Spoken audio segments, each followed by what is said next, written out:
Hizb ut তাওহীদ মুসলমানদের ঈমান আকীদা ধ্বংস করার জন্য সুপরিকল্পিত একটা কৌশল নিয়ে মাঠে নেমেছে। এট দা মোমেন্ট মানুষকে খাওয়াচ্ছে, পড়াচ্ছে, ভালো ভালো কথা বলতেছে, মূলত ভিতর ভিতর ঈমানটা কেড়ে নিয়ে যাচ্ছে। ঈমানকে এমন একটা জায়গায় নিয়ে নিচ্ছে যে মানুষ মনে করবে এটাই বুঝি ইসলাম, এটাই বুঝি শরীয়ত, এটাই বুঝি তরিকত, এটাই বুঝি খেলাফত। অথচ আপনি দেখেন তার আলোচনাগুলো একরকম আর কার্যক্রমগুলো আরেক রকম। তার আলোচনাতে সে মানবতার কথা বলে, কিন্তু ইসলামী কথা বলে, তাওহীদের কথা বলে, একত্ববাদ রবের হুকুম কায়েম করার কথা বলে, দুনিয়াতে জিহাদ ফি সাবিলিল্লাহর কথা বলে। মূলত সে যতগুলো কাজ করে সব হচ্ছে আল্লাহ বিরোধী কথা, আল্লাহ বিরোধী কাজ, মানুষকে বিভ্রান্ত করার জন্য, ইসলামকে ধ্বংস করার জন্য এই কাজগুলো সে করে থাকেন। যেমনটি আপনারা সিনেমা দ্বারা শুটিং করে মুভি দেখেন, দেখেন নায়কের জবা করে দিচ্ছে, মারা যাচ্ছে, আপনি রক্ত থেকে কাঁদতেছেন। মূলত যিনি এই শুটিং এর ডিটেলস জানে তিনি ঠিকই আবার পুনরায় কাজ করাচ্ছেন, আবার দেখতেছেন, তার গভীরতা জানেন। ঠিক তেমনি শুটিং একরকম, বাস্তবতা আরেকরকম। তার যেগুলো হচ্ছে এগুলো জাস্ট অনলি শুটিং। মূলত সেই ইসলামকে ধ্বংস করার একটা সুপরিকল্পিত কৌশল নিয়ে মাঠে নেমেছে। সে বলেছে পৃথিবীতে শুধু একমাত্র ধর্ম ইসলাম, এটা মিথ্যা কথা।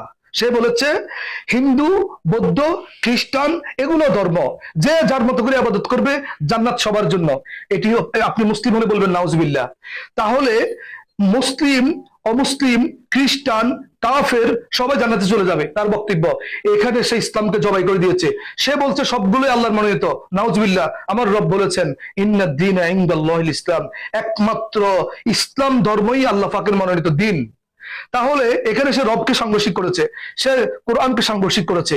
কোরআনের আয়াতে কারিমে এরকম না হলে এরকম হলে হতো, সাহাবায়ে কেরাম এরকম না হলে এরকম হলে হতো।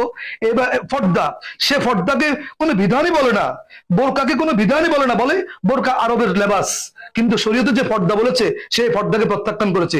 নামাজ, সে নামাজকে নামাজ বলে না, নামাজকে বলে জিহাদের ট্রেনিং।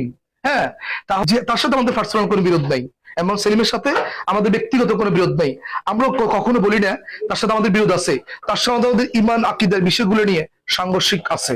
আমরা তাকে বলি তুমি ফিরে আসো, তওবা করো, তওবা করো। নামাজ নিয়ে বিভ্রান্ত তত্ত্ব দিয়েছ, ইসলাম নিয়ে বিভ্রান্ত তত্ত্ব দিয়েছ, নবীদেরকে নিয়ে বিভ্রান্ত তত্ত্ব দিচ্ছ, ফর্দা নিয়ে বিভ্রান্ত তত্ত্ব দিচ্ছ, মানুষকে আল্লাহ বলা মানুষগুলোকে আল্লাহর সাথে মিলিয়ে দেওয়ার জন্য বিভ্রান্ত তত্ত্ব দিচ্ছ। এই তত্ত্বগুলো থেকে তওবা করে ফিরে আসো, তোমার সাথে আমাদের আগামীকাল কাজ ঝামেলা নেই। আমাদের লক্ষ্মীপুর নোয়াখালী নিয়ে বৃহত্তর জমিয়তের যেই ওলামায়ে কেরামরা আছেন, সকল ধর্ম, বর্ণ, মত নির্বিশেষে, সকল ওলামায়ে কেরাম, সকল আম জনতা, দল মত নির্বিশেষে সবাই মিলে আমরা আহ্বান করব শনিবারের প্রোগ্রামে, 1 তারিখের প্রোগ্রামে, 1 আগস্টের প্রোগ্রামে দলমত নির্বিশেষে একটা স্লোগান দিবে, হিজবুত তাওহীদ তওবা করে যদি পরিশুদ্ধি না হয়, তার সঠিক রাস্তায় ফিরে না আসে, ঈমান বিধ্বংসী আলোচনা বন্ধ না করে অনতি বিলম্বে আমরা তাদের সরকার যে নিবন্ধন দিয়েছে বা তাদের নিষিদ্ধ দাবিতে সারা বাংলাদেশে আমাদের আন্দোলন চলবে। হিজবুত তাওহীদের যত ইসলাম বিদ্বেষী কাজ আছে সবগুলোর বন্ধকরণ এবং এটাকে নিষিদ্ধকরণ, হিজবুত তাওহীদকে নিষিদ্ধকরণ।